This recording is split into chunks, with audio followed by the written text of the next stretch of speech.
महाराष्ट्रामध्ये अशोक खरात गाजत आहे. नवनवीन प्रकरणं त्याची बाहेर येत आहेत. हा लिंग पिसाट भोंदू बाबा गेल्या काही वर्ष अनेकांचं शोषण करत आहे. अनेक महिलांचं शारीरिक, आर्थिक, मानसिक शोषण याने केलेलं आहे. या सगळ्या प्रकरणामध्ये अनेक मोठमोठे राजकीय व्यक्ती, उद्योजक त्याच्यामध्ये अडकलेले आहेत. परंतु ही सगळी काय त्याची क्रूर कर्मे आहेत हे करत असताना त्याचं एकट्याचं काम नाही. त्याच्या भोवती मोठं रॅकेट किंवा मोठी टीम असल्याशिवाय हे शक्य नाही.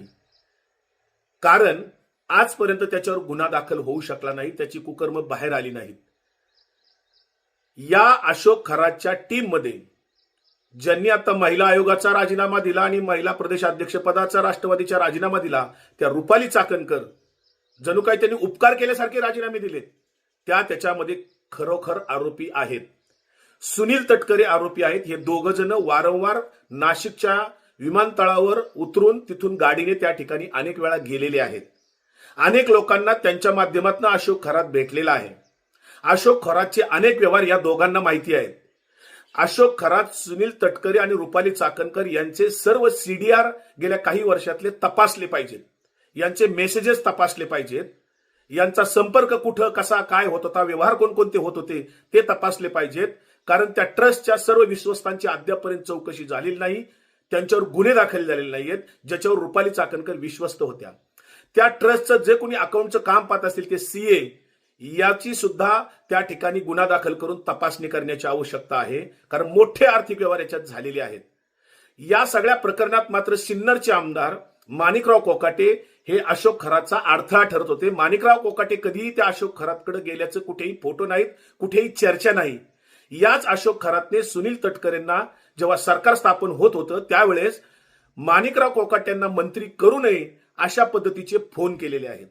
सुनील तटकरेंनी सांगावं की किती वेळा अशोक खरातने तुम्हाला विनवण्या केल्या किंवा फोन केले माणिकराव कोकाटेंना मंत्री करू नये म्हणून.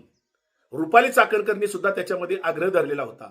परंतु अजितदादा त्या ठिकाणी सर्व असल्यामुळे निर्णय माणिकराव कोकाटेंना मंत्रीपद करण्यात झाला. आज माणिकराव कोकाटेंनी त्यांच्या मतदारसंघात सिन्नरला हे इतकं मोठं रॅकेट चालू असताना आता बोलण्याची आवश्यकता आहे. माणिकराव कोकाटेंकडे सुद्धा अनेक गोष्टी असण्याची शक्यता आहे. या सगळ्या प्रकरणामध्ये जोपर्यंत सुनील तटकरे आणि रुपाली चाकणकर यांच्यावर सहआरोपी करून यांच्यावर गुन्हे दाखल होत नाहीत तोपर्यंत नवनवीन प्रकरणं आणखी जी काय आहेत ती पुढे येणार नाहीत. खरं तर मुख्यमंत्री देवेंद्र फडणवीस यांचा सुद्धा फोटो अशोक खरात सोबत आहे. परवाचा दुसरा एक भोंदू बाबा सापडला, ऋषिकेश वैद्य, त्याच्यासोबत सुद्धा मुख्यमंत्र्यांचे आणि आरएसएसच्या सगळ्या लोकांचे फोटो आहेत. त्यामुळं कुठल्याही प्रकरणात मुख्यमंत्री देवेंद्र फडणवीस आता ठरवणार की कोणाला आरोपी करायचं किंवा नाही करायचं. आता या प्रकरणात मोठमोठे मासे दडपायचे की पुढे आणायचे हे मुख्यमंत्री ठरवणार आहेत.